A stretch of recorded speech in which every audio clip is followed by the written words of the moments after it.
All right, so it's a short primer on ideology and how it relates to crime and to this course in media.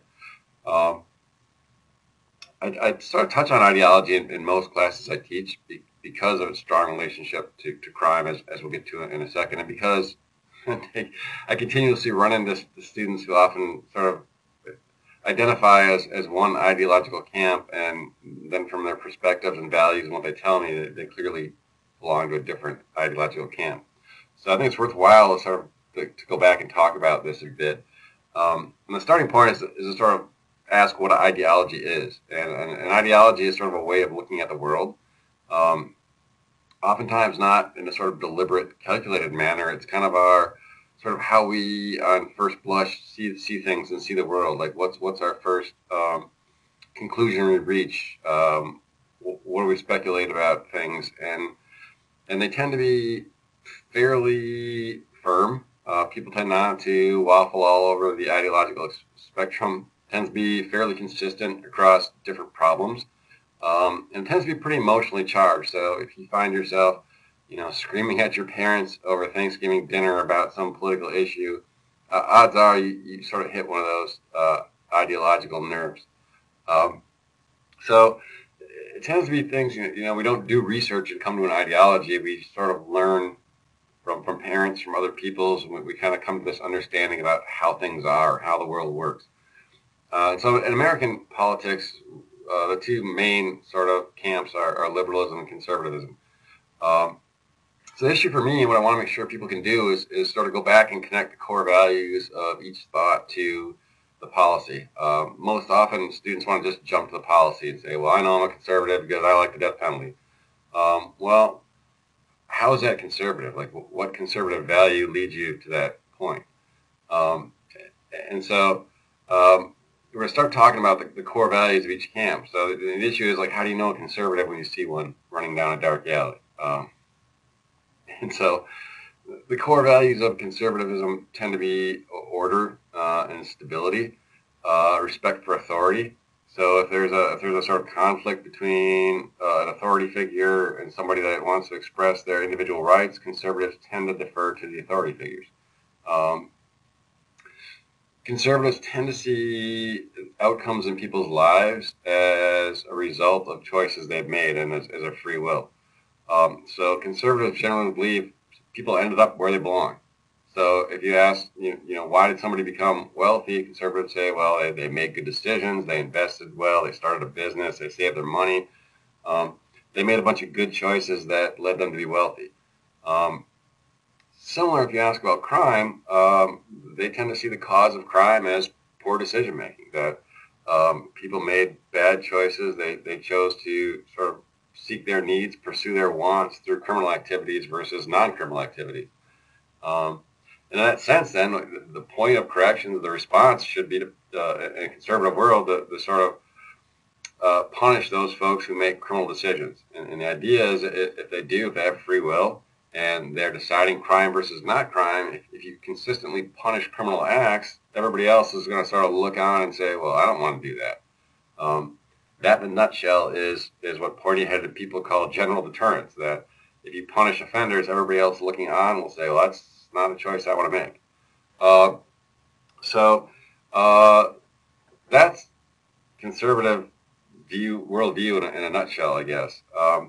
And so if you sort of try connecting to policy, right? Like, conservatives tend to not like taxes. Well, why? Goes back to this core belief that, well, people got wealthy because they made good choices and they worked hard and they invested their money. Why should that money get taken away from them? Why should they have to pay for people who didn't make good choices and didn't do those things? And so, again, the point is to sort of go back and connect policy, whether it's the use of prison or tax policy or whatever other policy we want to talk about, back to these sort of core values. So in contrast to conservatives, and liberals tend to value equality in terms of equal opportunity. So a core liberal belief is that everybody should have a chance to succeed in life. And so they're upset when they see inequality, when they see an ism, racism, sexism, those sorts of issues. Um, Liberals tend to see people's outcomes in lives as, at least in part, if not completely, determined by a lot of forces that are outside of their control.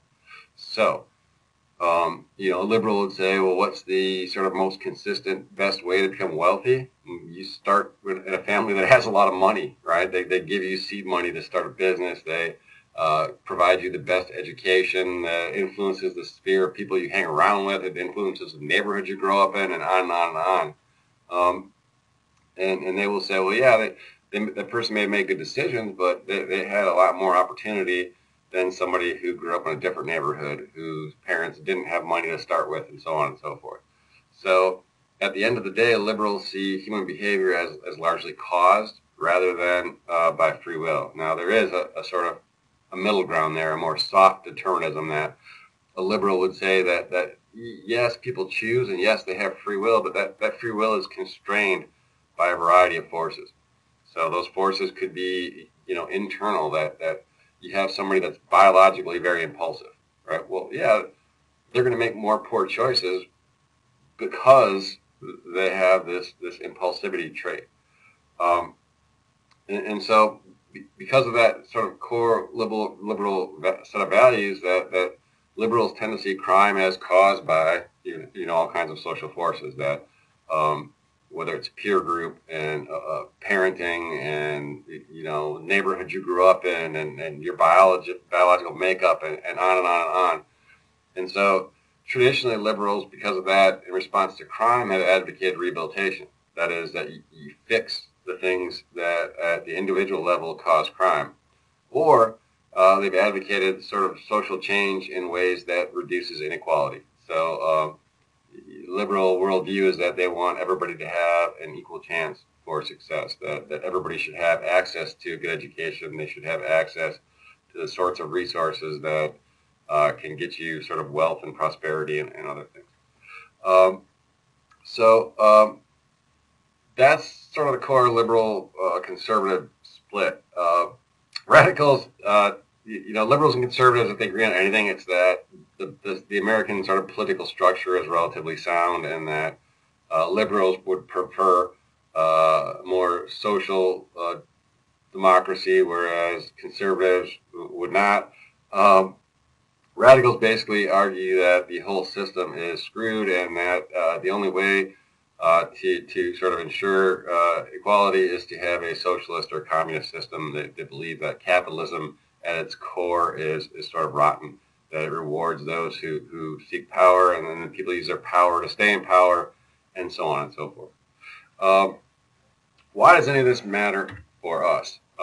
Well, so this is I forgot I had the slide. This is the how, again, Cullen and Gilbert, they sort of connect these two, that when you say positive in classical school, they're talking about schools of thought. And obviously, if you look at these two things, that conservatives are attracted to this classical school, this belief that human beings are hedonistic, we pursue pleasure, we avoid pain, and we do so in a rational, calculating way.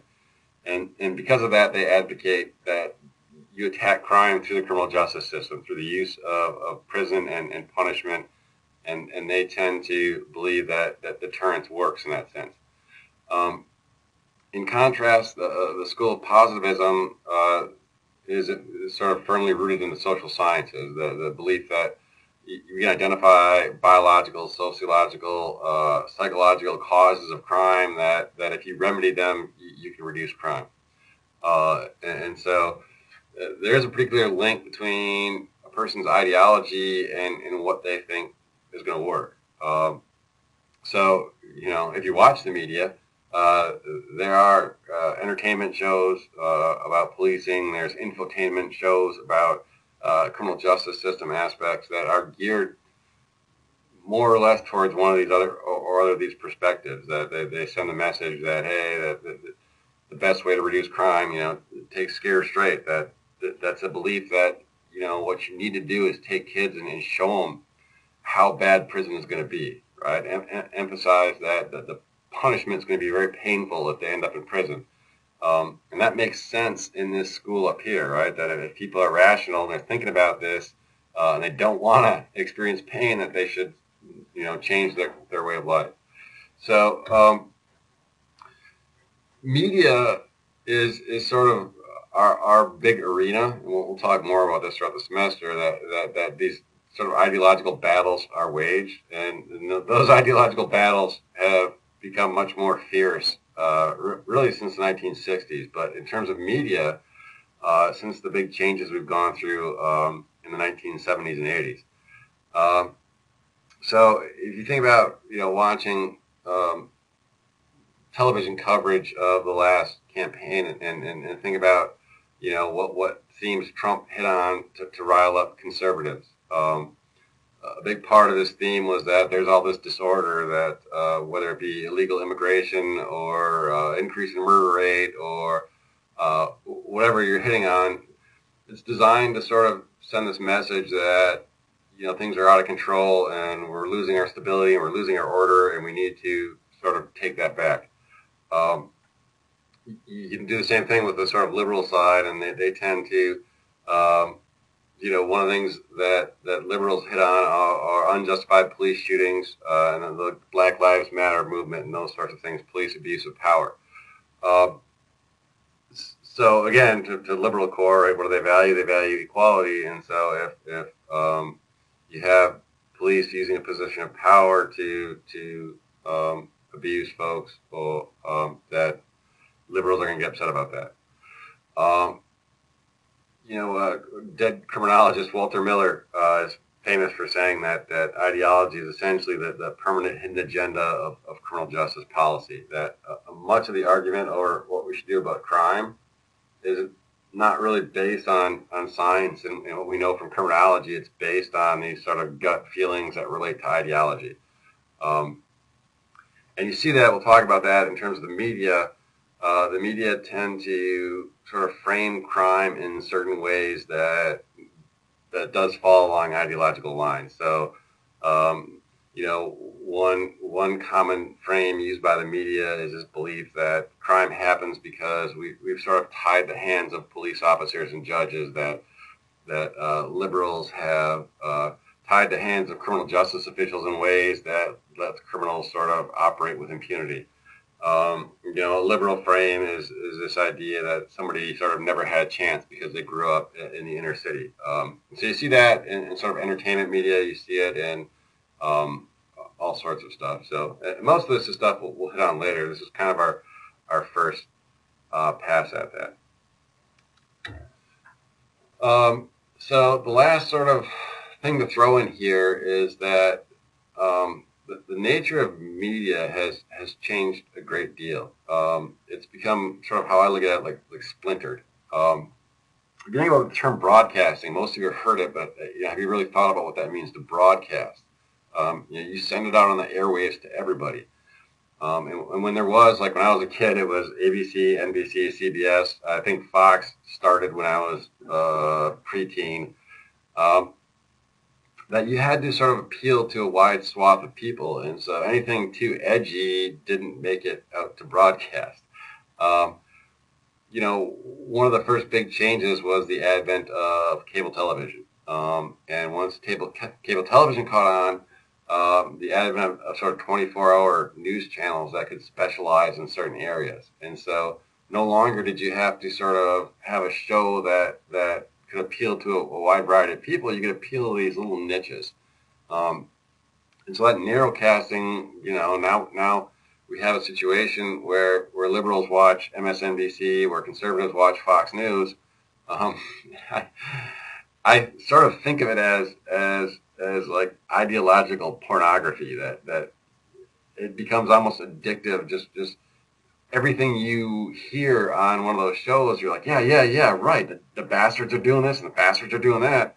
And you're in this little echo chamber that you never hear a different view. You never hear sort of the other side of the story. And you don't have this sort of hard news in those channels where people sort of try to go and figure out what the facts are and talk to experts and try to explain the facts. You have kind of hacks and people that are ideologically and political party affiliated that no matter what the issue is, they are just doing their best to sort of spin it in a way that's consistent with a particular ideology. Um, and so you have a situation that now it's kind of the sort of last thing that's made it even more extreme is the new media, right? So new media meaning social media, Facebook, those sorts of apps. And what happens is that not only do you seek out what you want, but that the things offered to you via something like Facebook become tailored to what you've clicked on in the past. And so that sort of further narrows the content that people are seeing. They're going to only see stuff that they want to click on. And even if they see something that they're like, that's not really who I am, they just scroll through it and then don't click on it. So I think, one of the things our country is dealing with right now is that you have people that are literally just talking past each other. And so part of what I want folks in this class to think about is, to think about what your ideology is, to think about sort of what those core values mean, and to think about how somebody who has different core values would approach it and understand sort of why they have the positions they have. Instead of talking past each other, you should be trying to figure out sort of where somebody else is kind of coming from. All right, so I'm curious to see what folks put in your thought papers about your ideology. I had this gal in my class. I was convinced she was liberal. I'm a liberal. I'm a liberal. And then her response to every crime was death penalty. Well, they should just be killed. They should just be killed. And I'd say, well, liberals tend not to believe that. So I'm curious to see whether anybody sort of thought you were one thing and turned out to be another, or you leaned one way more or other than you thought.